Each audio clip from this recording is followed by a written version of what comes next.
The Prophet ﷺ was speaking to a man named Mu'adh, a companion named Mu'adh ibn Jabal radiallahu anhu, where he said, and this is in Sahih Muslim, that on the day of judgment, a scholar and a donator of wealth and a person who died in the cause of Allah, apparently, will be called on the day of judgment. And each one of them will be asked, first of all the scholar, what did you do with the knowledge which I gave you? And he will say, I did it only seeking your pleasure, my Lord. And Allah subhanahu wa ta'ala will say, you are lying. The angels will repeat, you are lying. And then Allah will say, you only learned this knowledge and spread it so that people can call you a knowledgeable man or a knowledgeable woman. This is what your objective was, and you will only receive what you intended for. You have received it already. Then the person who donated their wealth, Allah will ask, what did you do with the wealth I gave you? They will say, I did it for your sake, O Allah. And Allah will say, you are lying. The angels will say, you are lying. You only did so that people can call you a generous person, and you have received that which you intended for. Then the person who died, what did you do with the body I gave you? And he will say, Ya Rabb, I died in your cause, seeking your pleasure. But Allah will say, you are lying, and the angels will say, you are lying.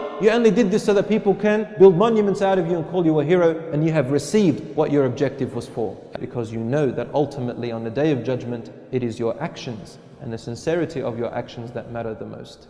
If you want to know what kind of a person you are, then look at yourself when you are alone, when nobody else is watching. Does your prayer equal the same value as when you prayed in front of people? When you make your dua to Allah subhanahu wa ta'ala, is it the same as when people are watching you? What kind of a person becomes of you when you are alone in the darkness and only Allah can see you? Is this a time to go to my desires and fulfill them? Or do I know that Allah subhanahu wa ta'ala watches me in open and in secret?